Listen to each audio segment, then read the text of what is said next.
Aaron Cole looked out the small window of the ship as it landed on Valor. The planet was famous for its green skies and floating mountains. Aaron had traveled with a team of explorers. They had come from Earth far away, hoping to learn new things and maybe find something important. He was not the leader of the team. He was not a soldier or a scientist. He was just someone who loved to see new worlds and talk to people from other places. Valor was not an easy place for humans. The people there were taller, with pale blue skin and sharp eyes. They looked at humans as if they were weak. Some even looked afraid.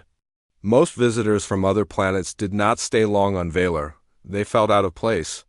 Aaron understood this. But he liked to smile and greet everyone, even if they ignored him.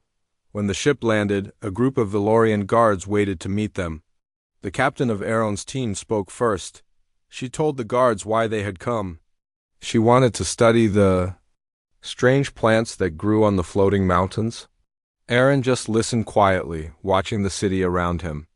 The buildings were round and smooth, made from a shining stone that changed color in the sunlight. People moved quickly, many wearing long robes. There were no children in sight. Soon the explorers were shown their rooms. The visitors had to follow many rules. They were not allowed to leave their rooms at night. They could not touch certain objects or visit some places in the city. Aaron was curious about these rules, but no one wanted to answer his questions. On the second day, Aaron heard about the legend.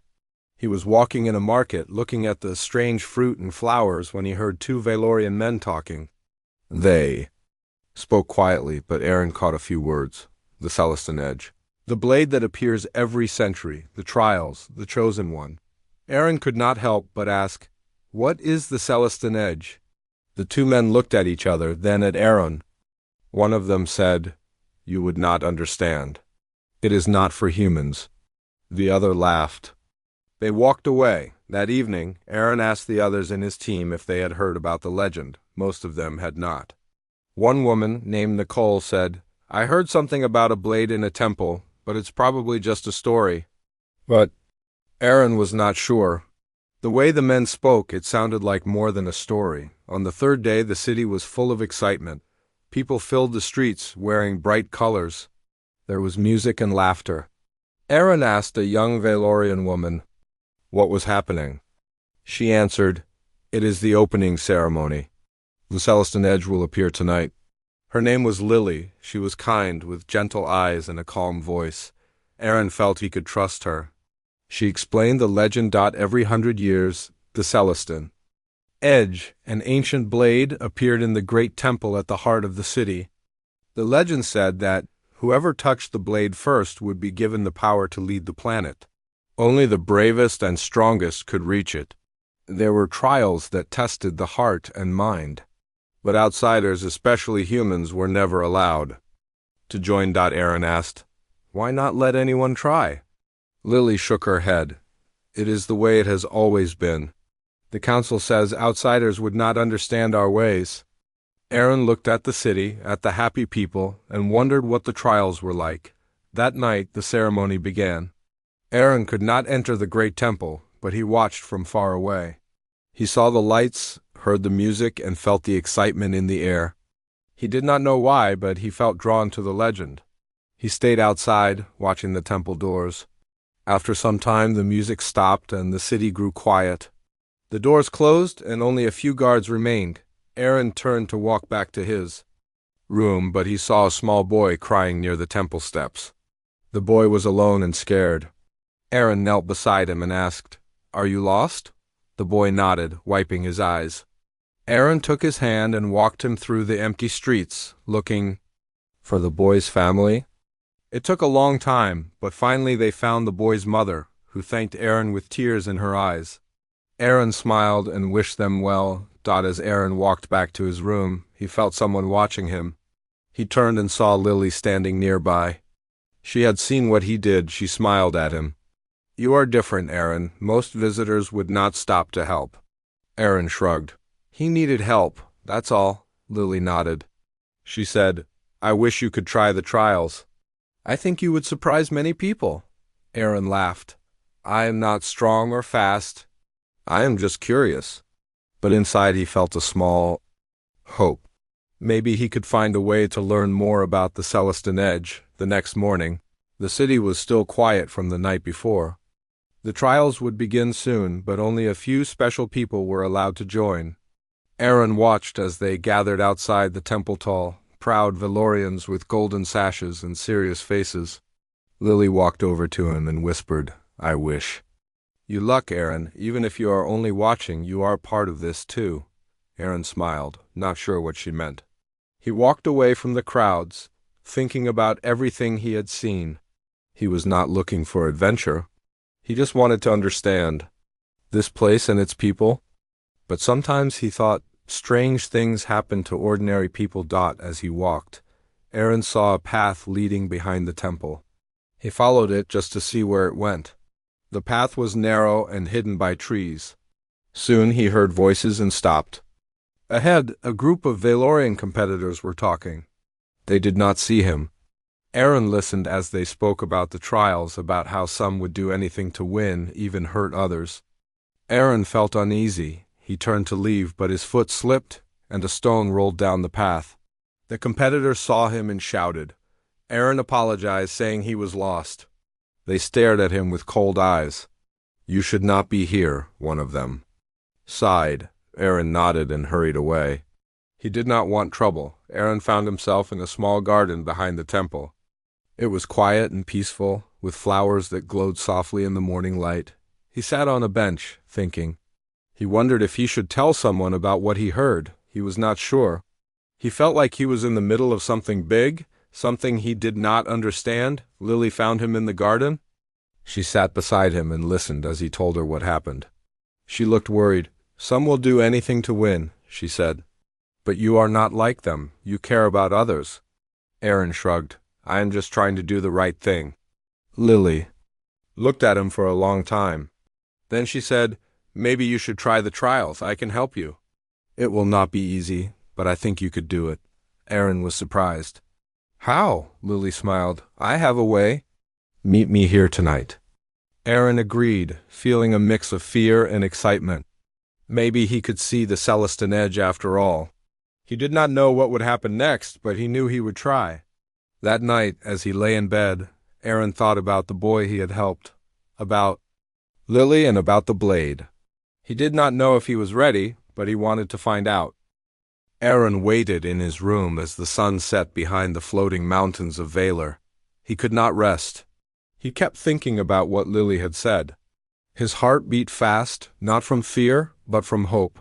Maybe, just maybe, he would see the Celestine Edge with his own eyes. He knew he might get in trouble for breaking the rules. He did not care.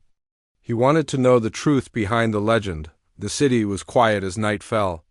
The bright colors of the day faded, replaced by soft blue lights that lined the streets. Aaron put on a plain shirt and simple pants. He left everything else behind, even his translator and his small pack. He wanted to blend in and not draw attention. He slipped out of the guest house and made his way to the garden behind the temple. Lily was already there, waiting by the glowing flowers. She wore a simple robe, her hair tied back. She handed Aaron a small stone. "Keep this with you. It will help you if you get lost inside." Aaron nodded and placed the stone in his pocket. He trusted Lily, though he did not know what would happen next. Lily led Aaron through a narrow gate at the edge of the garden. The gate was hidden behind thick vines. She whispered, "This path is old. Few remember it. My grandfather showed it to me when I was a child." The path was steep and dark, but Aaron followed close behind. He could hear his own footsteps echoing. As they walked deeper into the shadows, they came to a door made of heavy wood. Lily pressed her hand to a carved symbol, and the door swung open with a soft sound. Inside, the air felt cool and old. Stone walls stretched around them. Faint lights glowed on the floor, showing the way forward. Aaron's heart pounded as they moved through the halls. He thought about turning back, but Lily's calm voice made him brave. "You must go alone from here. I will wait nearby. If anyone asks, you are not here with me." Aaron nodded. He smiled at her, trying to show he was not afraid. He stepped forward, feeling the stone in his pocket. He followed the narrow hallway until he reached a larger chamber. The room was filled with strange machines and carvings. Aaron saw other people there, waiting. These were the chosen Valorian competitors. Some were tall and strong, others looked wise and careful. They wore golden sashes, their faces proud. They did not notice Aaron at first. Aaron hid behind a pillar and watched. He saw one man, older than the rest, speaking to the group. "The first trial begins now," he said. "It is the trial of mind. You must solve the puzzle to go on." The man touched a panel on the wall. A strange light filled the room. Each competitor stepped forward, facing a row of shifting tiles and symbols. Aaron watched as they moved the tiles, trying to make a pattern. Some solved the puzzle quickly, others took longer. One young woman became frustrated and hit the wall. The tiles reset, and she had to start again. Aaron waited until most of the group was gone. He crept forward and studied the puzzle. It was hard to understand at first, but he remembered the glowing stone in his pocket. He took it out and held it near the puzzle. The symbols seemed to slow down, and a soft glow showed him the correct order. He moved the tiles and finished the pattern. The door ahead opened for him. He moved quickly into the next room. This chamber was dark and quiet, with a long path over water. The path was made of small stones, each one floating just above the surface. Aaron saw some competitors ahead, moving slowly and carefully. The stones moved when they stepped, and some lost their balance, falling into the cold water below. Aaron stood at the edge, thinking. He saw a small bird fly across the room, landing on one of the stones. The bird did not rush. It waited for the stone to stop moving before taking its next step. Aaron smiled. He stepped onto the first stone and waited. When it stopped, he took another step. He did not hurry, even when he heard others shouting behind him.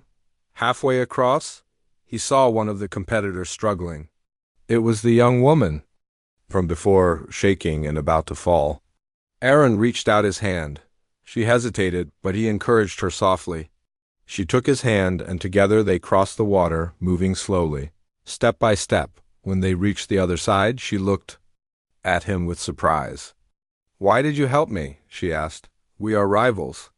Aaron shrugged. "It is better to help than to leave someone behind." The woman smiled, nodding, and walked ahead into the next chamber. Aaron followed, his clothes damp, but his spirit high. He was tired, but something inside pushed him forward. The next room was wide and open, with a tall pillar in the center. At the top was a small, shining stone. The old man from before stood nearby. "This is the trial of courage. You must climb the pillar and retrieve the stone. But the way is full of dangers." Aaron watched as several competitors tried and failed. The pillar was smooth with few handholds. Some fell, but soft lights caught them and lowered them gently to the floor. Aaron studied the pillar, then looked around the room. He saw lines carved into the walls, forming a pattern. He touched the lines, feeling for any clue. He noticed that the pattern pointed to a certain place on the pillar. He stepped forward and pressed his hand to that spot. A small ledge opened. He smiled and began to climb, using the hidden ledges and holds. He moved carefully, testing each step. Other competitors watched, surprised by his cleverness. Near the top, Aaron heard a shout. One of the rivals had tried to climb too quickly and now dangled from a high ledge, unable to move. Aaron called down, "Hold on!" He reached the ledge and offered his hand. The rival hesitated but finally took it. Together, they climbed the rest of the way and reached the top. Aaron let the rival take the shining stone. "You need it more than me," he said quietly. The rival nodded, grateful, and left. Aaron made his way down, tired but happy. He was the last to finish the trial. The old man looked at him with respect. "You show more heart than many who came before," he said. Aaron followed the others into a small waiting room. The other competitors now looked at him differently. Some whispered to each other, unsure what to think of the human among them. The young woman he had helped came over and sat beside him. "My name is Mara," she said. Aaron smiled. "I'm Aaron." Mara told Aaron that most competitors came only to win. They wanted the blade's power for themselves or their families. They did not care about the others. She had tried to be different, but it was hard. "You made me believe things can change," she said. Aaron was touched by her words. As the night went on, the old man returned. "You have passed the first trials," he announced. "Tomorrow you will face the final challenge. Rest now." The group was led to a quiet room with soft beds and warm blankets. Aaron lay down, thinking about everything that had happened. He thought of Lily waiting for him, of the people he had helped, and of the blade. Aaron fell into a deep sleep.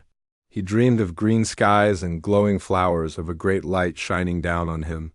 He saw himself standing before the Celestin Edge, not as a hero, but as someone who cared for others. In his dream, the blade spoke to him, not with words, but with feelings. It told him to be strong, to trust in himself, and to always help those in need. When morning came, Aaron woke to the sound of bells ringing in the city. He got up and joined the other competitors. They were quiet, each lost in their own thoughts. Mara walked beside him, her face calm. "Are you ready?" she asked. Aaron nodded. "As ready as I can be?" They walked together toward the final chamber, where the Celestin Edge waited. Aaron felt nervous, but he was not afraid. He knew he had come far, not by being the strongest, but by being true to himself. He held the glowing stone in his pocket and took a deep breath. The doors opened, and Aaron stepped inside, ready for whatever would come next. Aaron stepped into the final chamber, his heart beating fast in his chest. The room was round and very large. Its walls curved upward and seemed to touch the sky. There was a great circle in the center, with bright lights shining down from above. In the middle of the circle, on a stone platform, stood the Celestin Edge. The blade was beautiful and long, with strange patterns running along its sides. The metal seemed to glow with a soft blue light, and the air around it felt alive. Other competitors entered behind Aaron. Mara was there, and so were the rivals he had helped. They looked tired but hopeful. At the edge of the room, the old man who led the trials stood waiting. Many important Valorians gathered in the shadows, watching closely. Aaron knew they were leaders and council members, waiting to see who would be chosen. The old man raised his hand. The room grew silent. He spoke slowly and with power. "You have all shown strength and courage. But the last trial is not about power or speed. It is about what is inside your heart. The blade will choose who is worthy. You may each step forward, but only one will be chosen." One by one, the competitors came closer to the platform. Some looked nervous, others proud. The first was a strong young man who stood tall. He reached out to grab the blade, but nothing happened. The blade stayed still, its light soft. He tried to pull it, but it would not move. The young man stepped back, his head down. Next, Mara stepped forward. She bowed her head and placed her hand gently on the hilt. For a moment, the blue light grew brighter. Mara closed her eyes, waiting, but the blade did not move for her. She let go and stepped away, looking sad but not angry. Other competitors tried their luck. One by one, they touched the blade, hoping for a sign. Some pushed, some shouted. The blade never moved for any of them. The air in the room grew tense. Many began to look around, confused and disappointed. At last, only Aaron was left. He had waited quietly at the back, unsure if he should even try. He remembered what Lily had said, how she believed he could surprise everyone. He remembered helping the lost boy and the other competitors during the trials. He remembered his promise to himself to always try to do the right thing. Aaron stepped forward, his hands shaking just a little. He did not look at the council members or the other people watching. He looked only at the Celestin Edge. The blue light seemed to grow brighter as he walked closer. He stopped in front of the blade, took a deep breath, and reached out his hand. He did not grab the blade as others had done. Instead, he touched it softly, almost like he was greeting an old friend. As soon as his fingers touched the metal, a sudden warmth filled his body. The patterns on the blade began to move, glowing brighter and brighter. The whole room filled with blue light. The ground trembled and the air grew heavy. A loud voice, deep and strong, echoed through the chamber. No one saw where the voice came from, but everyone could hear it. "The heart that seeks not power, but kindness and courage is the heart that is worthy. The blade lifted itself from the stone and floated in the air above Aaron's head. All the people in the chamber gasped. The council members stared with wide eyes. Many had never seen the blade move for anyone in their lives. Some of them looked worried, others amazed. The light from the blade reached out, touching everyone in the room. It felt warm and peaceful. Aaron felt a wave of memories flow into his mind. He saw images of Valar's long history, times of war and peace, leaders who ruled with kindness and those who ruled with fear. He saw families, celebrations, and ancient battles. He felt the pain of those who had suffered and the joy of those who had found hope. The blade spoke to Aaron, not with words but with feelings. It told him that every century the planet waited for someone with a pure heart, someone who could lead with kindness. The blade showed him the faces of the people he had helped, and reminded him that true strength came from caring for others. Aaron looked around at the faces in the room. He saw hope, confusion, even anger in some eyes. He knew this was not what they expected. He was just a human, an outsider. Many did not believe someone like him could be chosen. The old man stepped forward, bowing his head. "You are the chosen one," he said. "The blade has spoken. You must lead us now." Aaron shook his head, unsure. "I am not from here. I do not know your ways." "I am just a visitor," the old man smiled kindly. "Sometimes it takes someone from outside to see what others cannot." The council members gathered and spoke in quiet voices. Some wanted to send Aaron away. Others wanted to keep him and use his new power. Aaron felt their eyes on him. He did not want to be used or forced to do things he did not believe in. He wanted to help, but only in the right way. Mara came to stand by Aaron's side. She spoke to the council, her voice steady. "He helped us during the trials. He showed kindness to strangers. That is the leader we need." Some people in the room began to nod. Others still looked unsure. The old man asked Aaron what he would do next. Aaron took a deep breath and thought carefully. "I want to learn more about your world. I want to meet your people, hear their stories, and understand their lives. If I am to help, I must know what you need." The old man nodded, pleased. He handed Aaron a small ring, a symbol of trust. "With this you are welcome anywhere on Valar. Go and learn. The blade will stay in the temple, waiting for your call." Aaron left the chamber, feeling changed. Outside, the city was filled with people. News of the blade's choice spread quickly. Crowds gathered, whispering and pointing. Some bowed as Aaron walked past. Others stared in silence. Lily ran to meet him, her eyes shining with pride.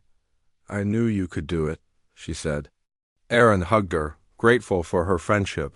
Together they walked through the city. Aaron saw the faces of the people, young and old, human and Valorian.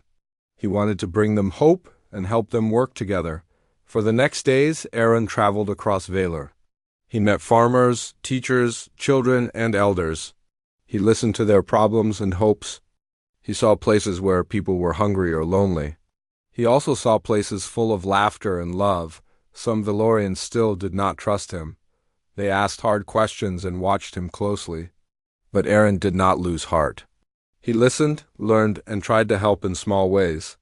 He worked with Lily and Mara, showing that humans and Valorians could be friends. Aaron also learned that not everyone was happy about the blade's choice. Some powerful families wanted their own members to lead.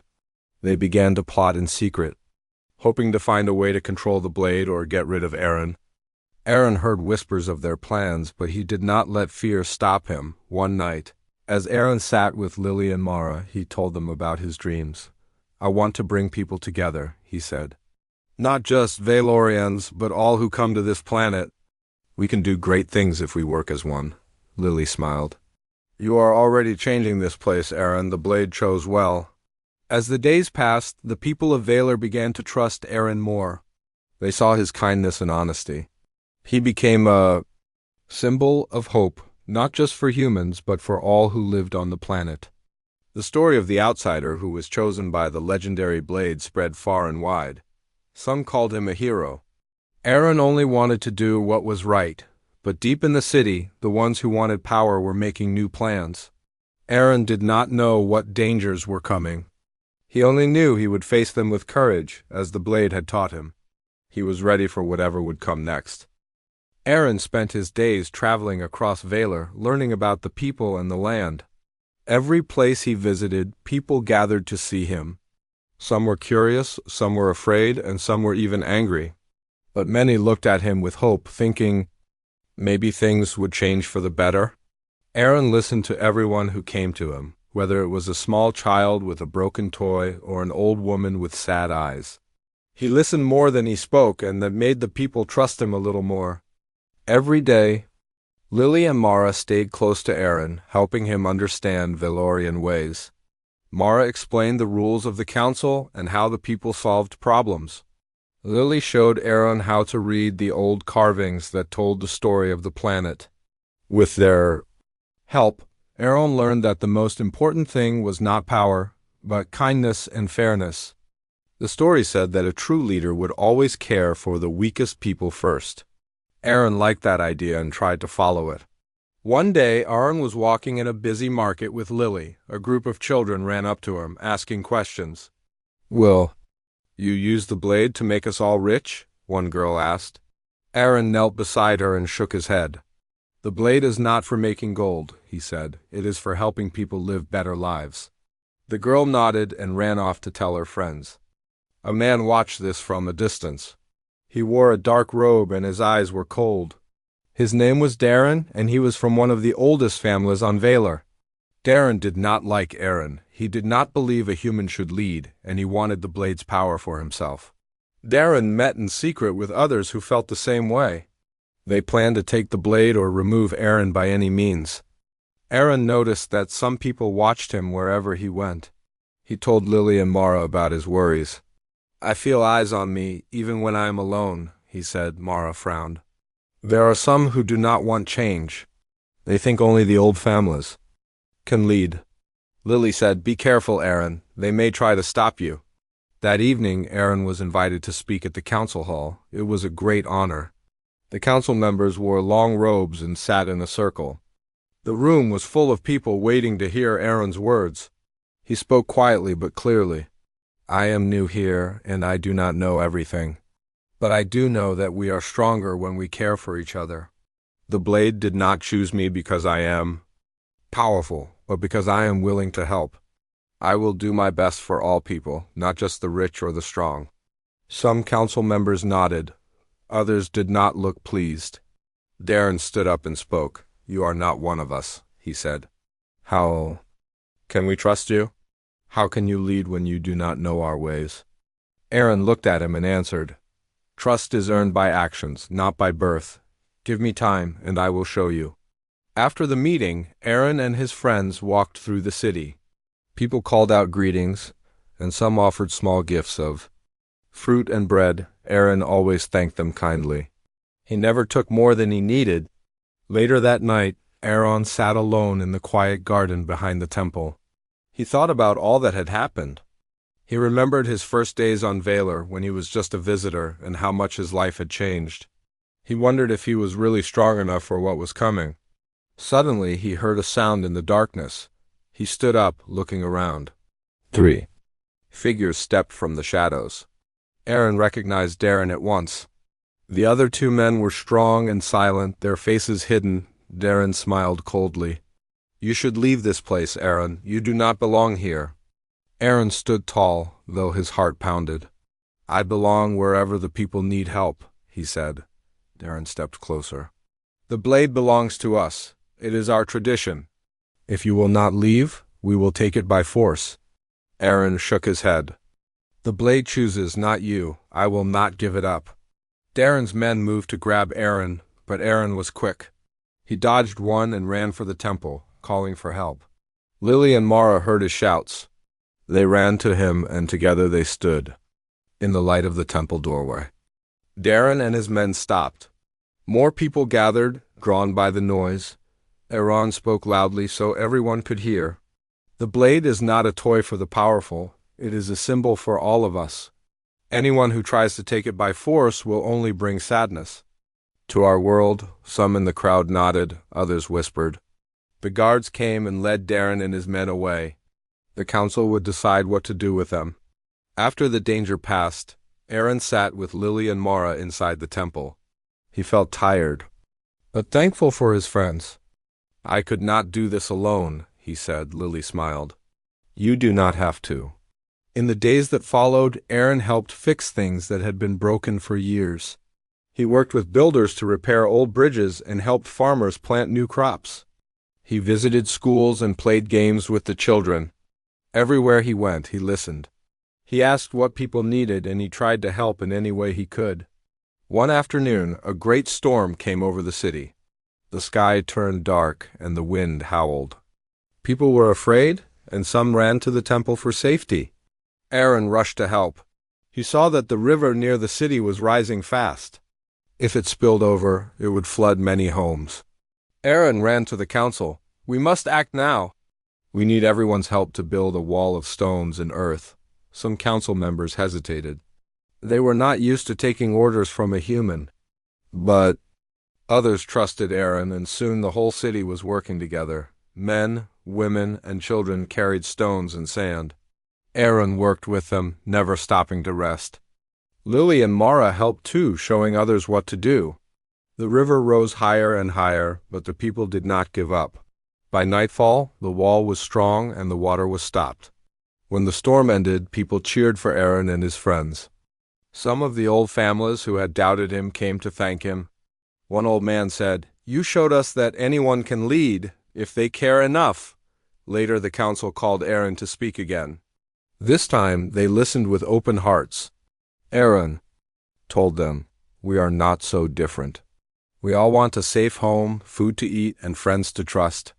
Let us build a new tradition where anyone with a good heart can help lead."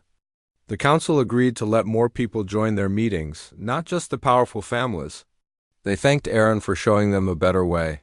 At night, Aaron looked out over the city. The storm had passed, and the stars shone bright. Lily stood beside him. "You have changed Valor, Aaron," she said. He shook his head. "No, we changed it together." But not everything was safe yet. Deep in the city, Darren and his followers planned again. They wanted to steal the blade in the dark of night, hoping to use it for themselves. Aaron and his friends did not know what was coming, but they were ready to protect what they believed. Aaron went to sleep, dreaming of a world where everyone could live in peace. He knew the real test was not just holding the blade, but bringing people together and teaching them to care for each other. And he was willing to keep trying, no matter what happened next. Aaron woke early in the morning, feeling both tired and hopeful. The air was fresh after the storm, and the city was quiet. He went outside and saw people cleaning the streets and helping each other repair broken roofs and walls. Children laughed as they carried small stones to help rebuild. Aaron smiled and waved at them. He felt proud, not for himself, but for everyone who had worked together to save the city. Lily joined him as he walked toward the temple. Mara met them near the old stone steps. "Everyone is talking about last night," Mara said. "People say you helped save the city, Aaron." Aaron shook his head. "We all did it. No one could have done it alone." Lily smiled at Aaron's words. "That is why the blade chose you." Inside the temple, the Celestine edge rested in its place, shining softly in the early light. Aaron walked to the blade and placed his hand gently on the hilt. He felt the warmth of the blade and a quiet voice in his mind, full of calm. The blade seemed happy, almost as if it could feel the change in the city while Aaron was inside. Council members and elders arrived for a meeting. There was still worry in the city, as some people feared another disaster. Others still did not trust Aaron, especially after the trouble with Darren and his followers. But Aaron spoke with hope. "We cannot go back to the old ways," he said. "We have seen what happens when only a few hold power. Now we must build something new, together." The council listened more carefully than before. A few members even thanked Aaron for showing them a better way. They agreed to let more voices be heard, to let common people speak at the council. It was the first time in the city's long history that such a thing was allowed. As the meeting ended, news reached Aaron that Darren and his followers had escaped from the guards. They had gone into the old parts of the city, where many tunnels and secret paths led under the temple. People grew afraid. What if they come for the blade? Some whispered. Aaron felt a cold worry in his heart. He knew the blade was more than just a weapon. It was a symbol of hope for everyone. That night, Aaron stayed in the temple with Lily and Mara. He asked the guards to be alert, but he also stayed calm. He did not want the people to panic. The temple was quiet, but outside, the wind was rising. Again. Aaron felt the weight of everything he had learned since coming to Via Al-Or. Late into the night. Aaron heard a faint sound, footsteps moving quickly. He looked at Lily and Mara. "They are here," he whispered. Together they moved to the room where the blade rested. In the shadows, Darren and his men appeared, faces angry and desperate. "Give us the blade," Darren shouted. "It is ours." By right. Aaron stood between the blade and the men. He spoke softly but firmly. "The blade does not belong to anyone. It chooses who is worthy. If you try to take it by force, you will only bring pain to our people." Darren did not listen. He rushed forward, but as he tried to grab the blade, it glowed so bright that everyone had to cover their eyes. A great wind swept through the temple. The walls shook and the floor trembled. The blade lifted into the air, spinning slowly above Aaron's head. The blue light grew even brighter, reaching out to touch Darren and his men. They fell to their knees, unable to move, their anger turning to fear. A voice filled the room, gentle and strong. "Those who seek power for themselves will never hold the blade. Only a heart full of kindness and courage can lead this world." The light faded and the blade rested again in its place. Darren and his followers were taken away by the guards. This time, no one argued for them when the danger was over. Aaron sat on the steps with Lily and Mara. The city was safe again, but Aaron was quiet. "Why do people want power so badly?" he asked. Mara touched his arm gently. "Sometimes people are afraid of change. They think holding power will keep them safe. But true safety comes from trust." Lily nodded. "The people believe in you, Aaron, but they must also learn to believe in themselves." Aaron listened and understood. He knew he could not stay on Valor forever. One day someone else would be chosen by the blade. He wanted to help the people find their own strength before that day came. The days grew brighter. The city changed in small ways. The council meetings were open and anyone could speak. People from far villages came to ask questions and share ideas. Aaron helped build new schools, new gardens, and places where children could play. He spent hours listening to old stories and teaching people from other worlds about kindness and working together. People came to the temple not just to see the blade, but to share their worries and hopes with Aaron. Some brought gifts like bread or flowers. Aaron always thanked them and gave what he could to others. He made sure the children who had lost homes in the flood had food and a safe place to sleep. Lily and Mara became leaders too. They helped settle arguments and showed the council how to make fair decisions. Mara worked with farmers and builders, while Lily helped teach children and heal the sick. Together, the three friends showed everyone what was possible when people worked together. One afternoon, Aaron went to the highest tower in the city. He looked out over the green skies, the shining river, and the fields full of new crops. He thought about his home on Earth and how different his life had become. He missed his family sometimes, but he felt at home on Valor. He knew the time was coming for the blade to return to its resting place. The legend said the blade should only be used in times of true need, so that no one could ever use it for their own gain. Aaron called a meeting in the city square. People gathered from all over Valor to listen. Aaron stood before them, with Lily and Mara at his side. "The blade came to me when I needed it," he said, "but now it is time to let it rest. We have learned that true strength comes from each other. Keep helping your neighbors. Keep listening. Keep working for peace." He placed the Celestine edge back on its stone in the temple, and the blue light faded to a gentle glow. The people cheered, and some cried with joy. The council declared that from now on, anyone could join the trials for the blade, not just the old families, not just the strong, but anyone with a good heart. As the years passed, Aaron stayed on Valor, but he did not rule alone. He walked among the people, teaching, learning, and sharing stories. He watched as the city grew more peaceful, and he knew the legend of the blade would live on for many centuries. Sometimes, when the sun set behind the floating mountains and the city was quiet, Aaron sat in the temple garden with Lily and Mara. They talked about the future and how far the people had come. Aaron knew he had found something special, not just the legendary blade, but a place where anyone, no matter where they came from, could be a part of something good. And so, on the planet of Valor, the story of the human who touched the blade first was told for generations.